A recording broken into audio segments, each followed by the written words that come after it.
大家好，我是门枪啊，大家晚上好。大家好。比赛比到这个阶段哦，我家里人开始关心我了。我爸问我，他说：“儿子，你淘汰了吗？”我说：“我签了保密协议。”他说：“哦呦，你这么讲，我懂的，儿子，有信心夺冠吧？”我说：“完全没有，大家都比我行。”他说：“哎，别人行，你要更行。”要像个男人一样，不能怂。我说爸，要不你来讲？他说我不行，我不行，我不行。就我爸一直不许我怂，所以导致我现在一怂我就感到羞耻，我一怂我就感到羞耻，所以我现在这个人就是很有怂耻感。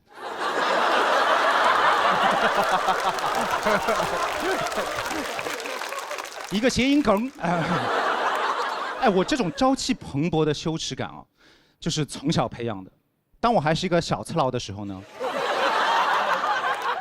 我爸就用他那一套要像个男人一样的标准来培养我，他立志把我打造成一个堂堂正正的次郎，所以他在家就是这样，他就是哎，不能喊痛，不能喊累，不像个男人，不要病殃殃的，不像个男人，生病了还要去医院，不要去医院，不像个男人。他从来不带我去医院，他自己也不去，你知道吧？他预防生病的方式就是不承认自己生病，因为他觉得所有的病到了医院才叫病。在家里就确诊为不舒服，到医院了叫感冒，在家里叫喉咙不舒服，粉碎性骨折在家里叫膝盖不舒服，食物中毒跪在地上抱着马桶吐是喉咙和膝盖都不舒服。我小时候有一次我发烧发到39度，我爸就说：“哎，39度有什么了？我在你这个年纪发到40度，男人呀，发出来就好了。我喝碗粥嘛好了咯。”喝碗粥都不好，没出息。加点肉松和麦丽素。朋友们，我那个时候小学1年级，一口气喝了一碗粥，加肉松加麦丽素，好难吃哦，那个味道就是具象化的爹味。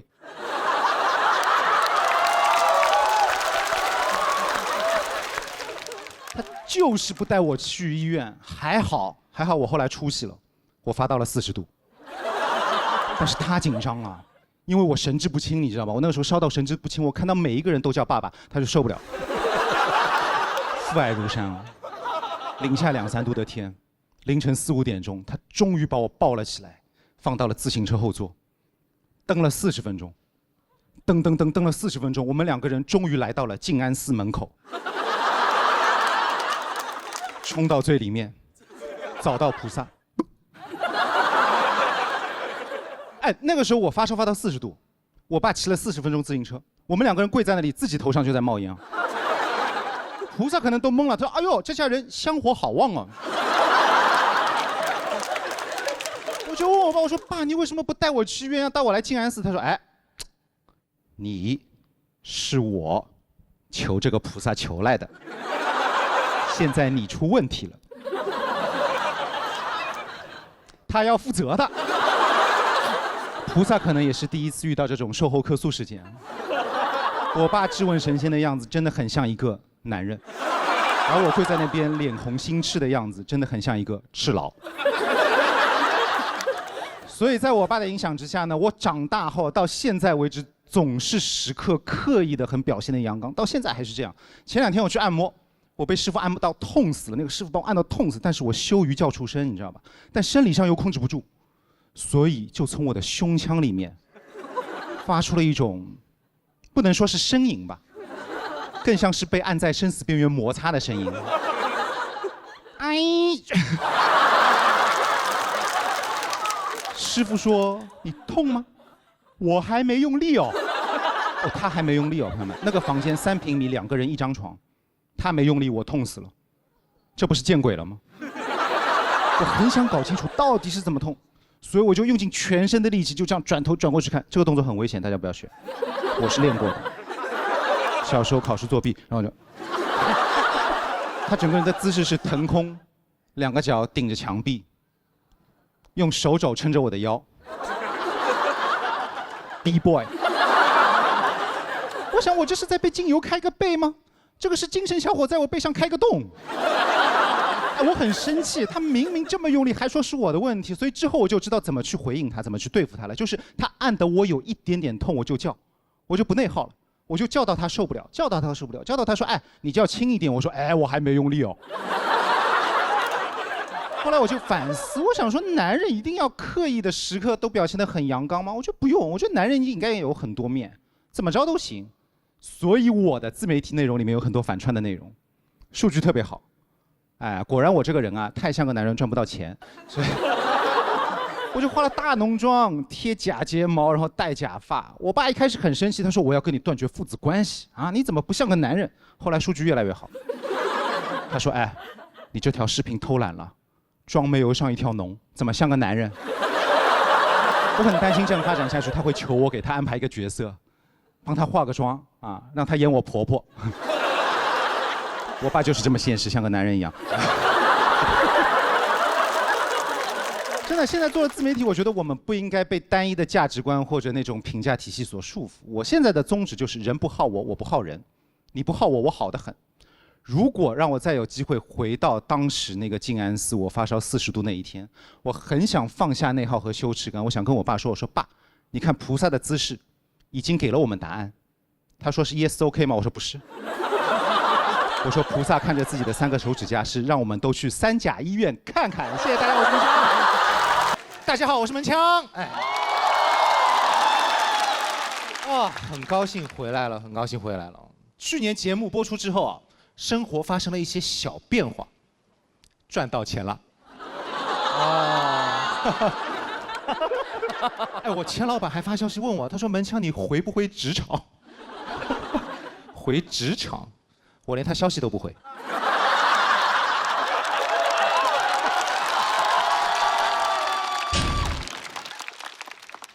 最近在看房。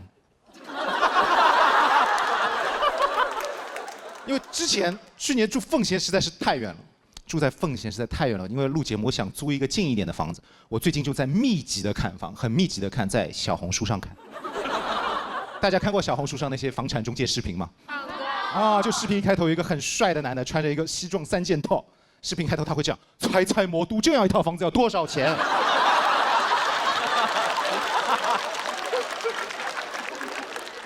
他给我推了一套郊区的一室户。毛坯房，这个中介还非常有信念感的介绍，他说：“总裁欢迎回家，您家就在地铁21号线终点站，26年底开通，总价60万。”总裁为什么要住地铁终点站？他钱呐，都充交通卡里啦。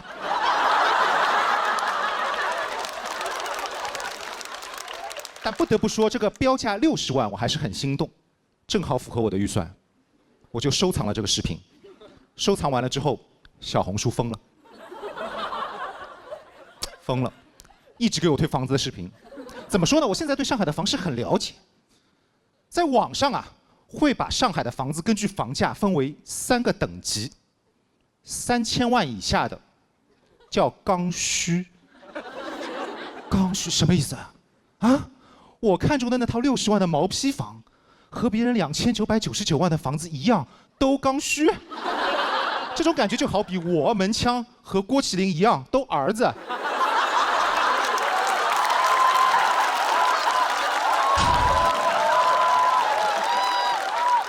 大鹏和斯皮尔伯格一样，都是导演。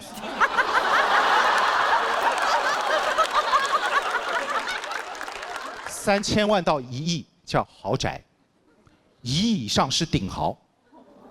我不知道为什么我要了解这些，可能就因为我只是一个普通的男人。男人嘛，就喜欢了解一些自己能力够不到的东西，并发表辣评。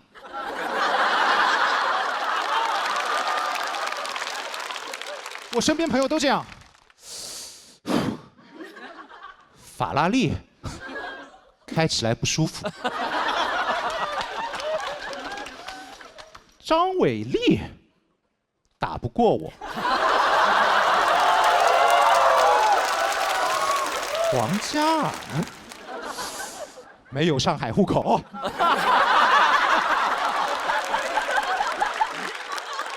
手机刷太多房子了，真的。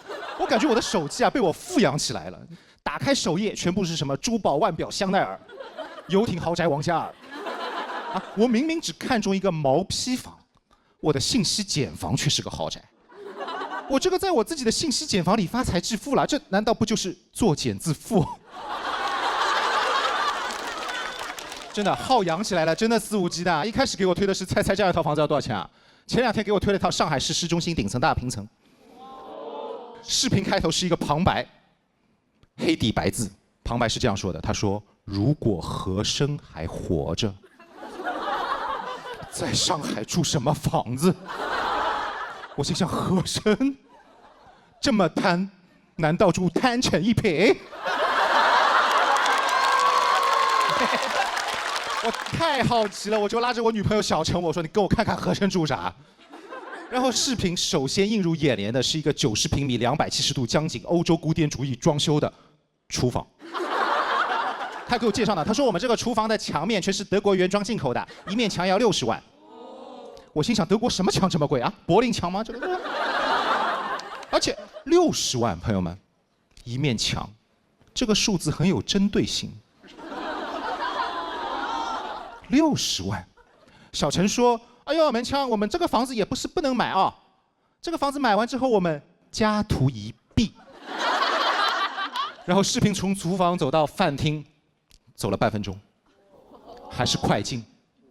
小陈说：“门枪，你想清楚，你以后住在这里，吃饭都吃不到热的喽，再也吃不到西冷牛排，只能吃西牛排，因为冷掉了。”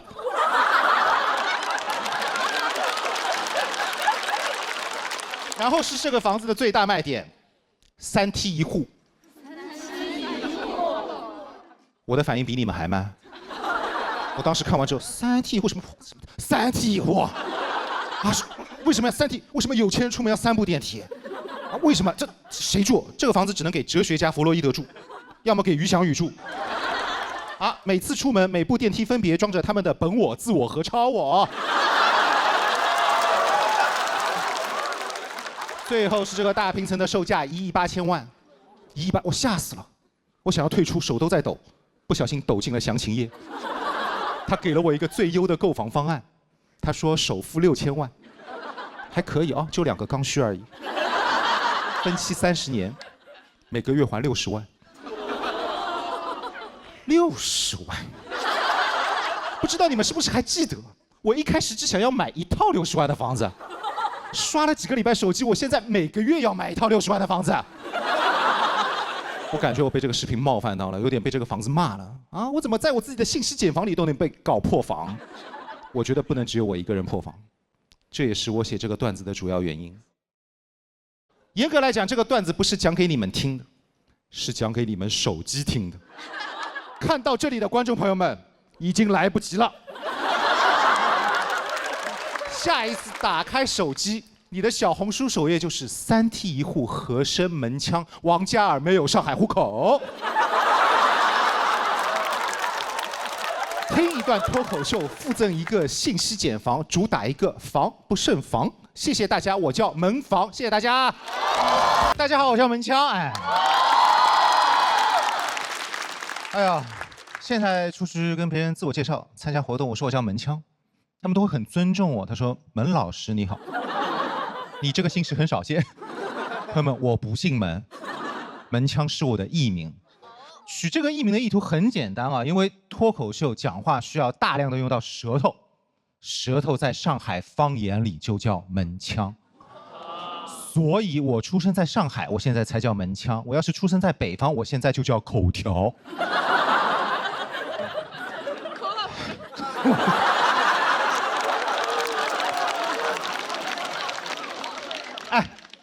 有人问我为什么不直接用自己的名字做自我介绍什么的，因为我不想让别人知道我的本名。我很难为情，很害羞。不是李家俊，不是。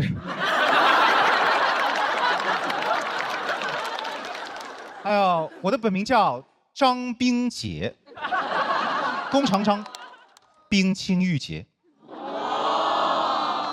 每次自我介绍都有人会说像个小姑娘的名字，对吧？我知道这种感觉很违和，就好比你去问蝙蝠侠 Batman，What's your real name？蝙蝠侠说 ：“My name is Cinderella。”哎，名字秀气。我小时候长得也很秀气。课间10分钟，小学的时候跟男同学玩游戏嘛，玩一些角色扮演的游戏，他们就会说：“张冰洁，你来演冰冰公主。”我说我不要当公主。他说：“那你当丫鬟。”我说我当公主。冰冰公主。哎，别的男生分配到的都是那种王子、大侠、将军，我分配到的角色都是公主、格格、千金。我也演过一次将军，花木兰。男同学还总是喜欢在游戏里面追求我，我都没同意，因为课间10分钟不够了解一个人。我冰清玉洁没那么随便。我也不理解他们的追求方式，他们不讨好我，他们就互相决斗，而且他们决斗方式也很奇怪，他们互相吐口水。我当时感觉你们还来追求我干嘛？你们不需要我了，你们已经在相濡以沫了。后来还是女生来解救我，我们的女班长拿出了她的法宝——行为规范记录表。那群雄心幼崽一下子情绪稳定了。girls 不但 help girls， 还 help girly boys。我问我爸妈为什么要给我起冰洁这个名字，我妈说，因为名字是家长对你的期待，我希望你冰雪聪明，洁身自好。妈妈，这份期待很有难得。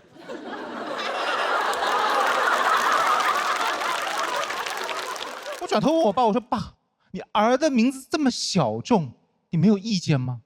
我爸说，你妈负责起名，我负责姓，这都有分工，还 teamwork。我爸说，而且名字小众有什么？弓长张这个姓氏很大众。我心想什么意思？名字也能风险对冲？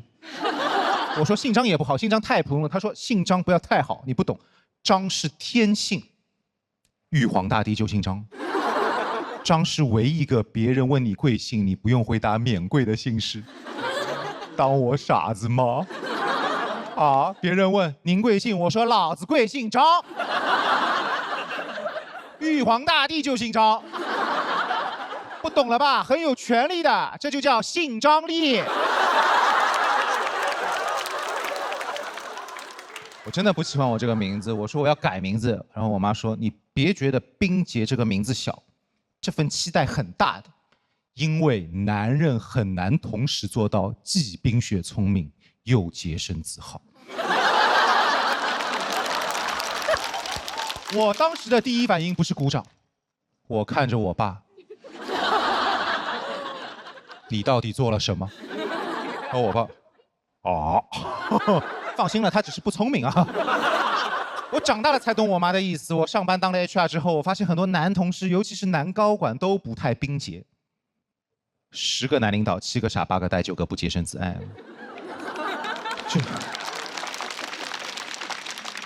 就我们公司的那个 Mike， 在公司里面同时聊3、4个，下了班还要约3、4个，都不知道他时间怎么分配的。怎么说呢？我们都在朝9晚5，他在朝3暮4。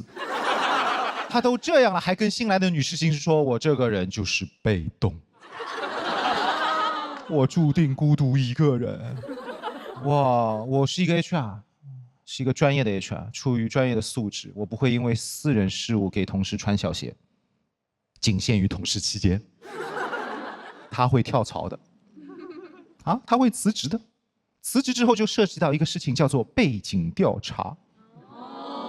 难道他不怕别人背调的时候打电话打到我这里来吗？他不怕我会这么说？请问麦克是你们公司吗？对，他这个人的工作态度怎么样？被动。团队合作能力呢？注定一个人。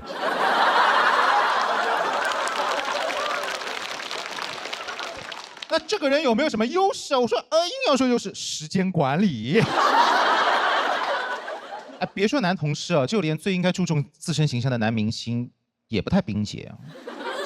每隔一段时间，总有一个男人好像由于没有洁身自好上热搜，所以我建议为了让这些人引以为戒，以后只要不洁身自爱的男人都应该改名叫冰洁。哎，早就应该这样了哦，之前的吴冰洁。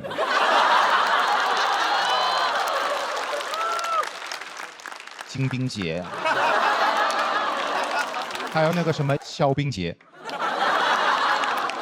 当然，我也衷心的希望男明星们不要再塌房了，因为张是个大姓，我很怕会引起一些不必要的误会，那我就只能改姓了，叫门冰洁。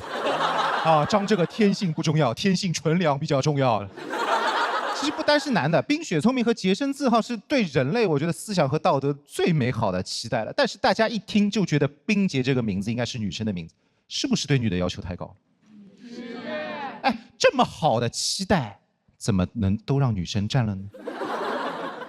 不把我们的男人放眼里，啊，男人也能顶半边天。我觉得应该要分工 ，team work 一下，女生先负责冰雪聪明，男生来负责洁身自好。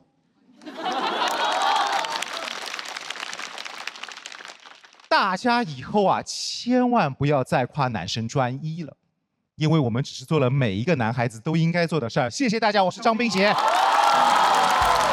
大家好，我是门枪。大家好。哎，有点后悔来这个节目，有点后悔。哎，我感觉就是被节目组忽悠了，你知道吧？当时导演找到我，他说：“哎，门枪，你来，这个比赛在上海录，你是上海人，你有优势。”你主场作战，我到这里来了，一看就我一个上海人。哎，这哪里是主场作战？这最多就只能是主场做客。我还问导演说：“我说导演，我用沪语讲段子，来塞不啦？”导演说：“啥意思？”我觉得没有人数优势倒也算了，至少有个地理优势吧。这个节目在杨浦区录，我家住在奉贤区。你们知道杨浦离奉贤有多远吗？我每天早上从奉贤打车北上，要2个小时。我出门碰到邻居，我说我去杨浦上个班，他说：“哎呦，去上海出差了咯。”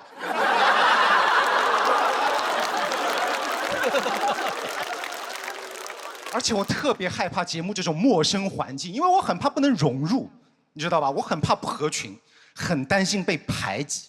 大家知道的，上海人在上海就最怕被排挤。多虑了。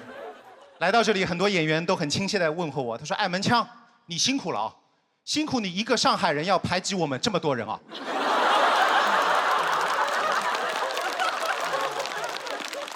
我就非常要小心翼翼地去融入五湖四海。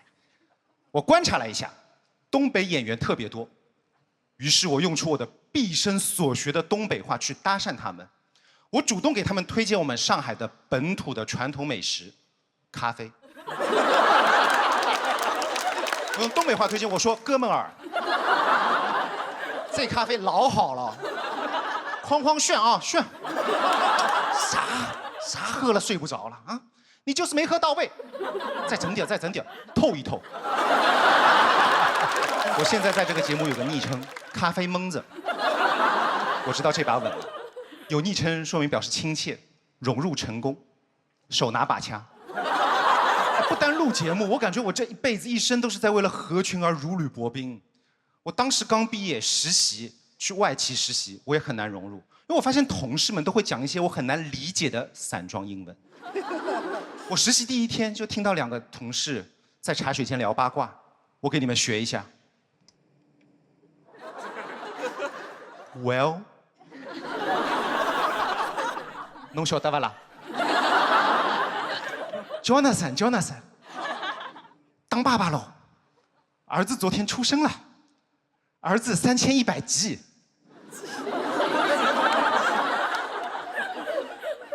3100G， 他儿子是个移动硬盘吗？后来我才反应过来，哦，3100克。哦，你们初中物理也不是很好啊。这外企真的太帅了，一定要说3100G，我不能说6斤2两吗？我还想，如果万一以后我上班遇到一种紧急情况，就肚子疼想方便啊，万一卫生间正好没有空位，我是不是也要用外企的方式去求助啊？我是不是要这样求助 ？Dear， 我这里有一些 situation， 你的 project 能不能 ASAP？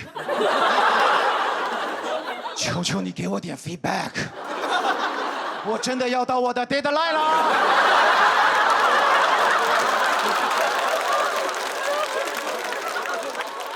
平时上班和同事话也说不到一块儿，饭也吃不到一块儿，得被迫合群。到了周末就不一样了，可以自由拼。肯德基周末疯狂拼 ，Crazy Weekend 拼，29.9选3个老北京鸡肉卷配1个甜品蛋挞，这么多，而且跟外企的说话方式一样，都是中外双拼。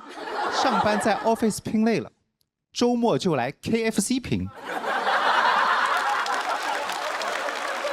合群这件事情真的对我来说太 important， 因为我从小家教就很重视合群这一块嘛。我是一个上海人，但是大家知道上海人也会分很多种，有很多种分法的。我是所有上海人中最正宗的一种，我有一半苏北血统。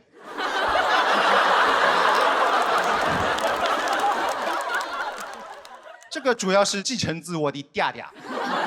因为很多上海市民往上倒3代都不是本地的，都是从外地迁移过来的嘛。现在讲到苏北，大家会挺开心的，感觉很开心。但以前不是的，以前我爸爸常因为他是苏北人而自卑，所以他一直关着我。他说：“门枪，你去读书，千万不要让同学知道你是苏北人，要合群，知道吧？千万不要让同学知道你是苏北人。”我说：“我知道了。”然后上课的时候，真的有同学问我，他说：“门枪，你是哪里人啊？”我说：“巴斯苏波冷啊。”露馅了，我爸就很不开心，但是我知道现在长大我就知道任何地方人都很好，上海人很好，苏北人很好。我现在而且特别喜欢苏北口音，我觉得苏北口音有一个很大的优点，就苏北口音很有松弛感。我是怎么发现的啊？我女朋友小程，100%苏北血统。她在家里护肤的时候，她会这样跟我讲，她说：“门枪，你去帮我拿一下那个雅诗兰黛小棕瓶。”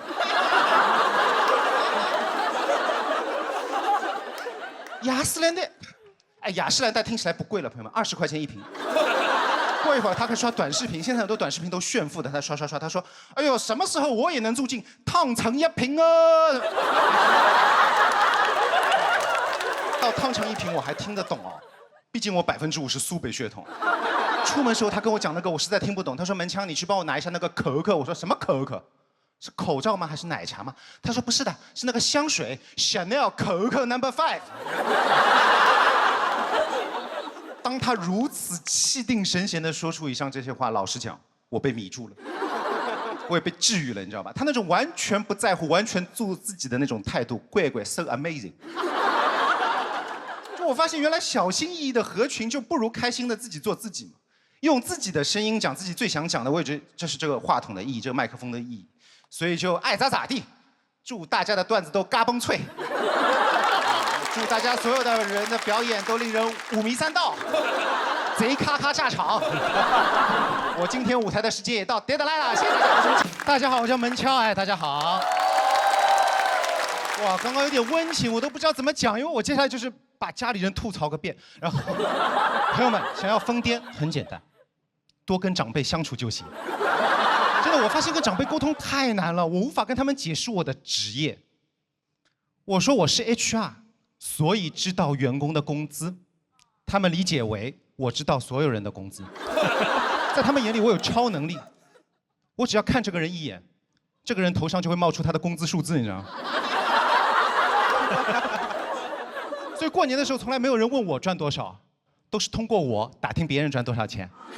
就过年的时候，我爸会说：“哎，帮我看一下，你大伯退休工资高不高？”你会不知道。怕我伤心啊，蛮高的。再帮我看一眼二伯，他退休也不知道，比你大伯还高，比你大伯还高。哎，我就知道，我们家翻身就靠你了，好不好？记住，你的目标就是退休工资要超过他们。我说爸，我的目标就是活到退休。最夸张有一次就是我舅妈给我微信里面发了一张照片过来，她说：“哎，这是你妹妹发在朋友圈，说是她男朋友。”帮舅妈看一眼，这个人赚多少钱？我点开照片一看，王嘉尔。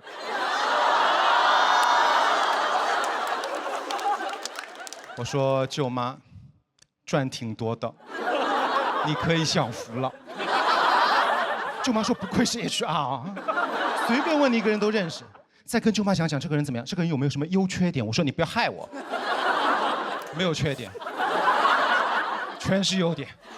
舅妈说不可能的，没有人是完美的，总有些不足之处的。自己人想想有没有什么不足之处？我说舅妈，你一定要讲什么不足之处，就是这个人没有上海户口。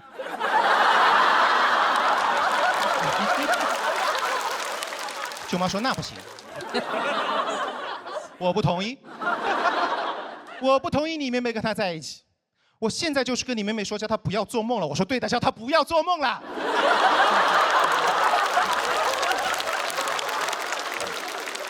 哎，所以歌里说的是常回家看看，对吧？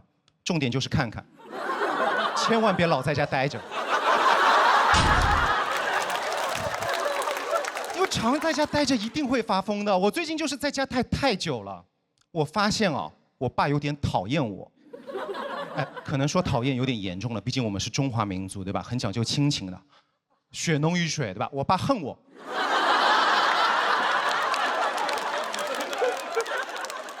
他不喜欢跟我讲话，我问他任何问题，他都是2、3个字就回答我了。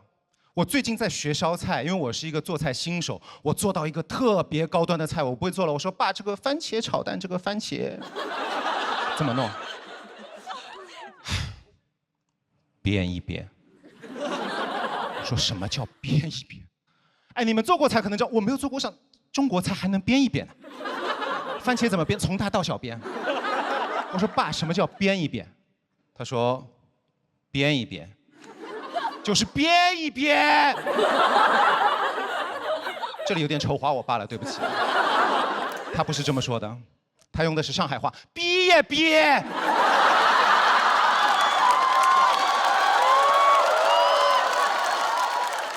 这就是他的解释方式，朋友们，用更大的音量来重复原先的答案。他觉得我没有听懂，是因为他声音不够响。这种沟通方式怎么说呢？就是很不尊重人，像在训狗。你们训过狗吗？重复一个指令，然后期待狗听懂。我爸就这么训狗的，来，嘟嘟来，嘟嘟来，坐，坐，哎，坐，坐，师傅，好，狗，好。真的，我说爸，你可不可以解释一下，耐心一点，稍微跟我耐心一点解释一下，是亲生儿子吧？搞得你字，哎，我实在没有办法，我只能去查百度。煸就是把食物放在热油里面加工到半熟，然后放在旁边做备用的一种烹饪方式。我说，哎爸，这个叫煸？他说对，跟我讲的一样。很难沟通，不但他不跟我好好讲话，我跟他讲话他也不听的。哎，你们劝过长辈改坏习惯吗？他们只要知道这个是坏习惯，就不会改，还会用一句很温柔的话来肯定你。这句话叫“哎呦，算你懂死喽”。我小时候劝他改什么坏习惯，哎呦，你懂个屁！哎，你们发现吗？我这个人对世界的认知就是很极端的，只有懂个屁和懂死了，很极端。我最近劝我爸改一个坏习惯，就劝他戒烟，因为他老咳嗽，身体也不好，年纪大。我说爸，吸烟有害健康，你别吸了。他说：“哎呦，算你懂死喽。”首先，跟你爸讲话，爹味不要这么浓。其次，你晓得不啦？你爸这个肺已经吸了40几年烟了，你不要害我。这个肺让他碰不到烟，他会坏掉的。我说我这么严重，为什么会坏掉？什么叫坏掉？坏掉？他说坏掉了就是瓦他啦。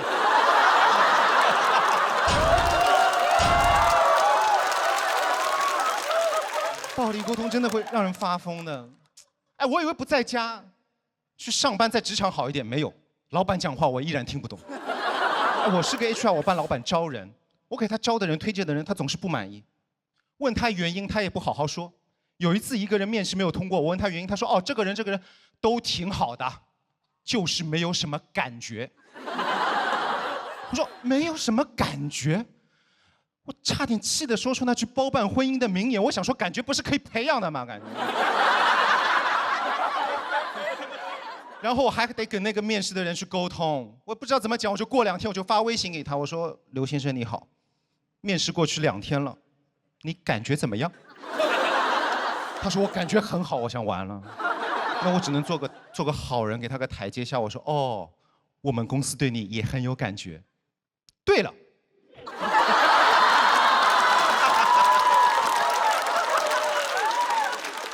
我们私底下说，你面试的时候有没有发现我们老板的能力和经验都不如你呀？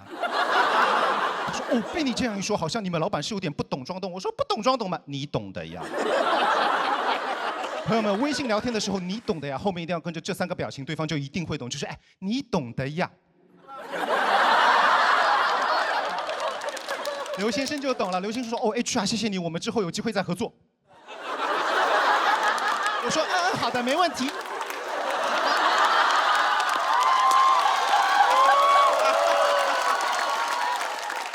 后来我就跟老板说，我说老板你不能总说没有感觉，你下次要给我一个正当理由。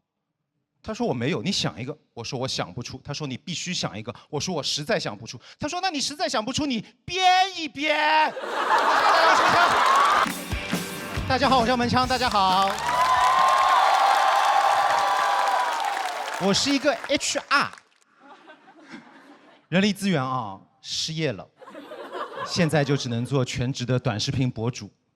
职场赛道，就职场博主，你们知道我们平时在干什么吗？我们平时就是一群不上班的人，教一群不想上班的人怎么好好上班。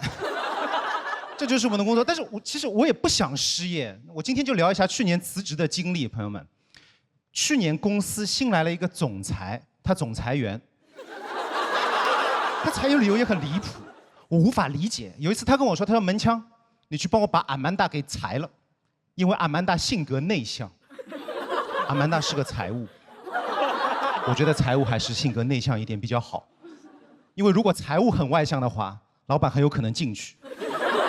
你让阿曼达怎么外向？大家看，这是我新做的假账，逼真吧？是不是栩栩如生？老板就说他不喜欢内向的员工，他要外向点。我说什么意思？他说哎门枪 ，MBTI 你懂不啦？晓得不啦 MBTI， 多招点 E 人，我要公司活泼开心一点。E 人，老板可能是很久没有自己亲自上过班了，上班久了没有 E 人。我下班可以很 E， 我休假可以很 E， 我工作日起床我就变 I 了。我坐在工位上就是哀到要死掉，左右的同事就是挨家挨户。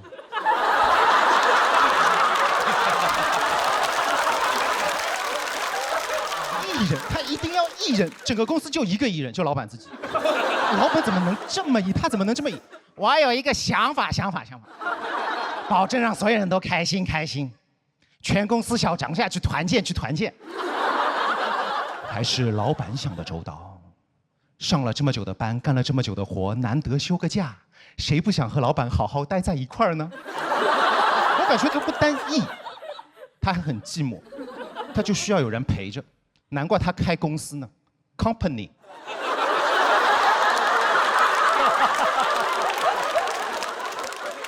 哎，老板裁员理由实在太草率，所以我也开始反思啊，朋友们，我觉得我们现在的朋友只是对待工作过于认真负责了，走入一个误区。我觉得不要这样，我觉得应该反过来，我觉得应该对待感情认真负责一点，对待工作而已，玩的呀。我们知道人都是有感情的，但是我们也要知道，不是所有的人都是人，法人不是人。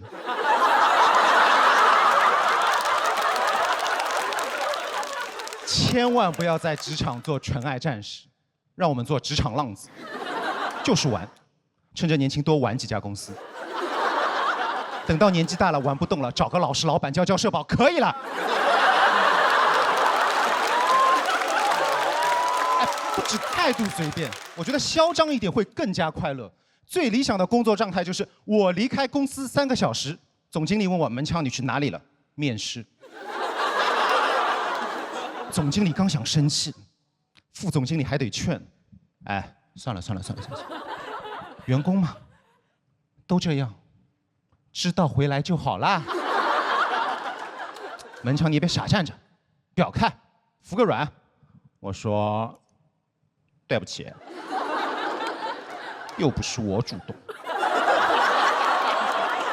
对方硬要我面试，我就是犯了全天下员工都会犯的错误。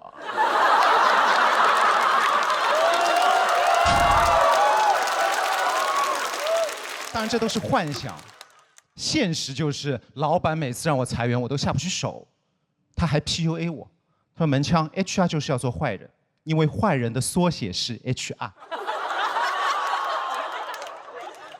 我说那好人的缩写也是，然后他就没办法，他说你要跟我共情啊，你站在老板的角度，你要跟我共情。他让我跟他共情，他一定忘记我是 HR， 我看得到他工资，很难共情。我第一眼看他工资这么高的时候，我很难过。我仔细一看更难过，那个只是税。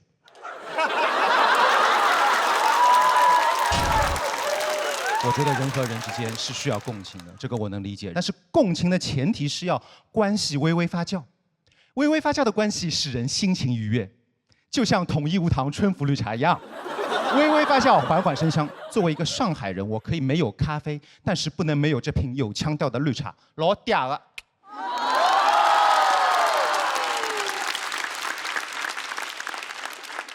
人和人之间是需要共情的，但是共情不能跨越物种。我觉得打工人和老板不是同一个物种，我真的没有办法理解老板，我真的不知道他在想什么。直到有一天，我家里养了一只泰迪叫嘟嘟，嘟嘟跟他有很像的地方，都很 E， 需要 company， 要我帮他们 make money。我觉得嘟嘟可以跟老板共情哦，他们还有很多共同点，就是提什么需求都说不清楚。生气了就只会乱叫。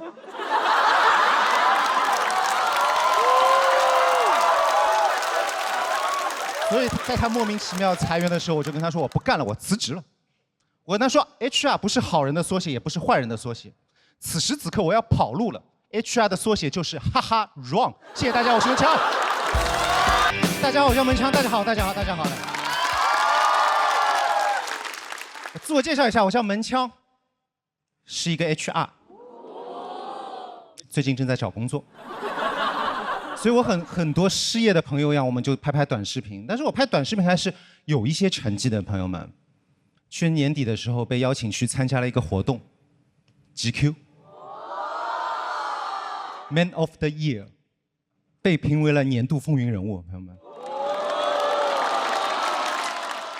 就参加那个活动有一个很好的地方，就是我可以参加那个 GQ 的晚宴，在晚宴上有很多顶流明星，费翔、魏大勋、易烊千玺，我都见到他们了。我发现明星跟普通人也都一样，都不认识我。虽然他们都不认识我，但我看他们真的很帅，朋友们，我觉得他们才是 Man of the Year。我感觉自己只是一个 man， 不小心 over there。真的，虽然那天都是明星人物，但是我觉得他们都在窃窃私语讨论我。他们说这个人是谁？他没有作品，他为什么在这里？他一定是资源咖。他这个人背后肯定有资源。我想说你想多了，我顶多有点人力资源。我做 HR 的时候，我就发现老板有个问题，就老板都很迷信，你们发现吗？我给大家总结一下，老板最喜欢的3个神仙：第一个关公财神爷。第2个招财猫，第3个实习生。我解释一下为什么实习生是神仙。首先，老板没有把实习生当人啊，因为每次我跟老板说，老板我这个职位招不到人了，他说那你招个实习生。我说我招不到人，他说哦，那你招个实习生。真的把实习生当神仙一样，给实习生提的要求就像在跟神仙许愿一样。你们去庙里许过愿吗，朋友们？跟神仙说的是，保我公司上市。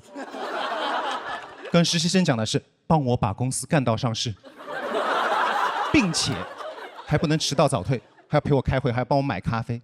给神仙功德箱1次100，给实习生1天80。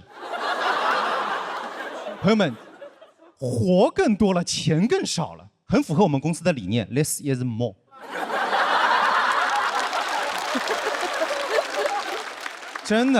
真的把实习生当神仙一样，开给实习生的工资也正好去购买一些贡品，瓜子、橘子、花生米之类的。真的，老板太不要脸！我现在终于明白老板为什么喜欢摆关公了，就是让关公替他脸红。我真的很担心实习生的情绪问题。我们公司的实习生小杨啊，有几次我们小杨在那边不停地抖动，我说小杨你怎么升仙了？小杨说不是，我在跳消气操。我说消气操有用吗？他说有用，跳累了就没有力气打老板。真的在实习生身上可以学到很多东西，除了消气操之外，我还学到很多，比如如何拒绝 PUA。小杨做了2个月就辞职了，老板居然还有脸找他离职面谈。老板说：“小杨，来，你在我们这里2个月，成长了多少？10岁。”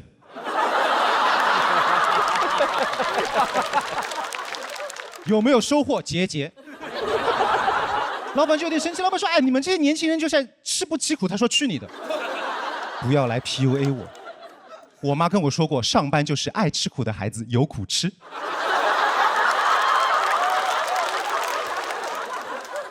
哎，老板就真的有点生气。老板说：“哎，小杨，你有没有听过那句话？”他标英文，他说：“你有没有听过那句话 ？What doesn't kill you make you？” 他说：“make me emo。”老板说：“门墙算了，要不我们还是不招实习生了，要不我们还是招个人吧。”我说：“啊。”好可爱啊！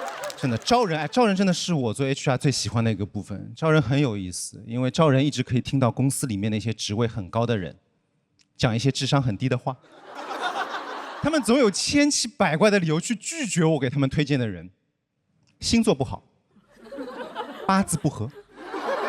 还有一次他拒绝一个人说这个人眼里没有光，我说你也相信光？我说你早说，你看我爸行不行？他有青光和散光。哎，为什么可以要求员工眼里有光？所以我们换个问法啊，让员工眼睛里面产生光，唯一行之有效的方法，加钱，就是加钱，把钱给到我，你薪水给到我，对不对？俗话说得好，相由心生，你薪水啊，你钱给到我就眼里有光了。你薪水给到我，眼里没有光，我每天早上可以早起半个小时，把2个眼睛泡完光再来上班。你薪水给到我就眼里有光，我就火眼金睛，没有任何问题。薪水给到我，我可以像孙悟空一样陪你西天取经。但是你薪水给不到我，不好意思，我的表现就只能像沙和尚一样。哎呀，老板不好了，财务总监被税务局抓走了。眼里没有光，我气死了，我就小声嘀咕了一句，我说你要眼里有光，你去找迪迦呀。他听到了，迪迦是谁？眼里有光吗？叫过来面试。我说不在上海，视频面试，异地入职。我说老板听我说，迪迦这个人能力是强，但是他每天就只有几分钟能力超强。老板说没有关系，你先招进来，员工的好坏要看 boss 怎么带。我说，哎，你别提 boss， 迪迦最厉害就是打 boss。